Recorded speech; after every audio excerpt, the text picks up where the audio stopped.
Fred Arment is founding director of the global organization International Cities of Peace, based in Dayton, Ohio.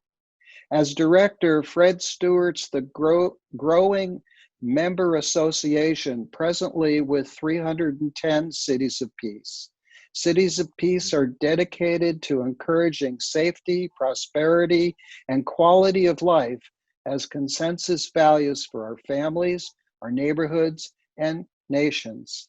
His goal, his vision is 1,000 Cities of Peace by 2025.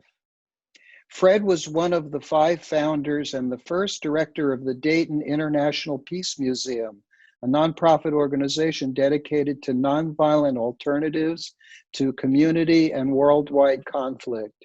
He also served as the first reader for the Dayton Literary Peace Prize and on the steering committee for the Salem Avenue Peace Corridor Visualization Initiative.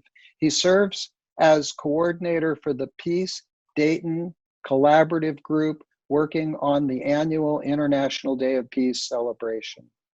In 2012, he was tapped to provide strategic positioning consultation for the Honolulu-based International Center for Global Non-Killing. In 2014, he became co-chair of the Peace Cities team with the International Day of Peace NGO committee working with the United Nations. In 2017, he was invited to become a member of the Ojai Advisory Committee of the Washington-based U.S. Global Leadership Coalition for his role in global development and diplomacy programs. In 2017, as a result of an International Cities of Peace Alliance for Southeast Asia, Fred was engaged as distinguished researcher for the Institute of Nanjing Massacre History and International Peace. In 2018, he was keynote speaker for the annual Candlelight Vigil held during Memorial Hall commemoration of the Nanjing Massacre of 1938. On International Peace Day that year, he was awarded the very first Awakening Peace Award by our nonprofit educational charity, Awakening Peace. And in 2019, he was distinguished as an honorary citizen of Nanjing, China. And since then, he has added 2 more Cities of Peace in that region. As an author, Arment's nonfiction work includes The Elements of Peace, How Nonviolence Works, and The Economics of Peace, Freedom, The Golden Rule, and Broadening Prosperity. It is an honor to welcome Fred Arment. Welcome, Fred. Thank you, thank you, thank you. I'd like to get one thing straight. I'm not all I'm cracked up to be. Basically, Brian Berman is actually International Cities of Peace. It's the people inside these communities who are International Cities of Peace. I'm just a facilitator. We're an association. We facilitate the extraordinary work that's being done in all these different cities around the world, in Ojai, the parades and the workshops and things like that. In Friendship Township, New Jersey, they have a diversity festival each year, and there's a gentleman there who leads that operation. So I'd like to limit the accolades for me and push it where it belongs, out into those communities, out into those cities of peace. And every morning I receive emails and plans of action from people in Africa and South America and Europe, everywhere in the world. They were in 65 different countries now. And these people, they get together with their community. It's a unity proposition. It doesn't have anything to do with their financial gain or anything else. It has to do with them having empathy for others in their community, and for them having the compassion that they feel a part of the suffering and the needs of the people in their community, and they create a compassionate action plan. And whether it's in safety, community policing in Nantit, Uganda, there was no community policing in Nantit, Uganda. Now there is. Whether it's prosperity, there's sustainable farms in the largest refugee camp, also in Uganda. There is quality of life. There is, in Nigeria, there is a group of 6 or 7 lawyers who have created cities of peace throughout Lagos state, and they help women with their legal needs. And not only do they help, I'm getting a little broken up here because this is really what it's about. The women are not only helping them with their legal needs, but they're also training these women to have a profession that they can be independent. This is peace building, and this is peace building in situ. Brian Berman, the reason I say that, Brian Berman is in Ojai. He's creating peace in Ojai, and he has a relationship with the government. He has a relationship with other artists. He has a relationship with everyone in the community that is for peace and compassion and love. And so when we talk about International Cities of Peace, we're an association like a steel association. There's steel manufacturers who belong to an association. So that's what I do. I'm a facilitator of people who want to create peace in their community, and it's just extraordinary to watch it grow. And Barbara, I want you to jump in here absolutely anywhere, because you have the enthusiasm that we need in order to create more cities of peace in the Southern California area. But we talked about a tipping point, and that's really what International Cities of Peace is about.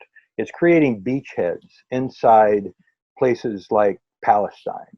There's a city of peace in Palestine now, and they have committed to democracy and lessening the violence and things like that. This is real peacemaking in an area of war and hardship and just terrible things.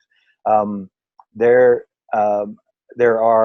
are people creating these international cities of peace all over the world, but what it is individuals within these cities. And if we create 1,000 cities of peace by year 2025, that's our goal.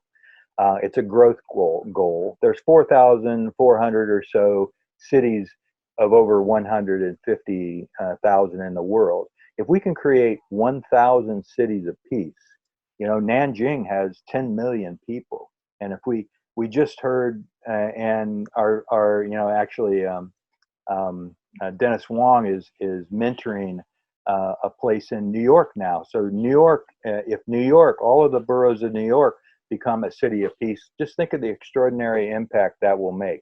So I get excited about this, of course, but what I hope we come to the end of this talk, and Barbara is kind of mentoring me with the United Nations and the whole idea of this tipping point for peace. If we can create 1,000 cities of peace, that's who children will be looking toward for leadership in the future, because these are the people that are stepping forward to deal with the challenges of our time, the existential challenges, the climate, the pandemic, the mass destruction, the weapons of mass destruction.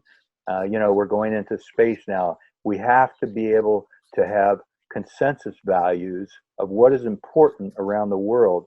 So we've defined peace in a very pervasive way. Peace is not this or that.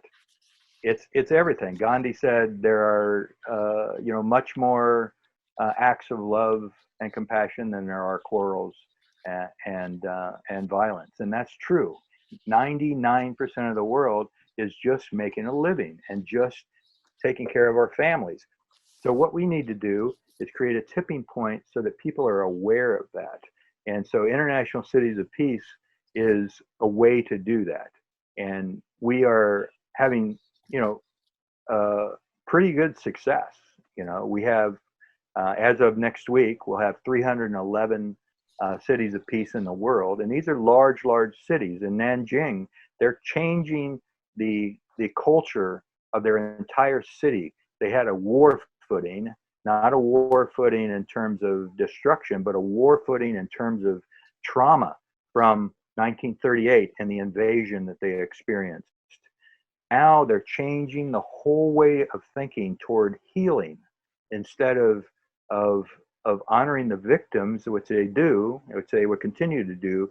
They are engaging in a healing process, a cultural healing process. So these are very, very intense, sophisticated methods of peacemaking, and it's active. It's an active situation. So, Barbara, We know you're matching the Sustainable Development Goal of number 16, peace and justice.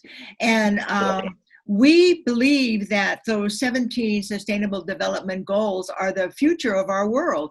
And yet, I watch government sometimes, and I don't see them really meeting with the people, needing what the people need, finding what the people need. That's why I'm so passionate about cities of peace, because they're right there. They're right there in that vicinity where the people are. And I think the people who are in the cities of peace, I think that's going to be our conduit. That's my vision, that as these cities of peace expand, as the peace parks expand, as peace expands, we'll have more opportunities to have conversations about peace. And I think it begins with each of us, right, Fred?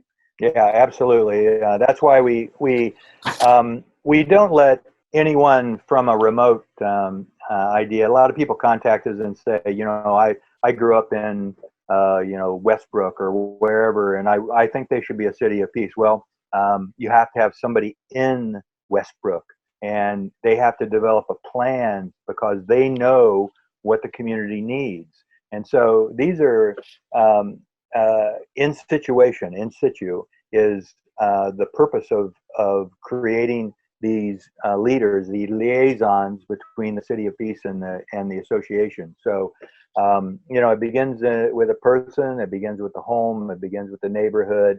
The city is where a lot of people think most of the innovation is going to be coming in the future. And if we can establish cities of peace around the world, that means that peace has a part of that process.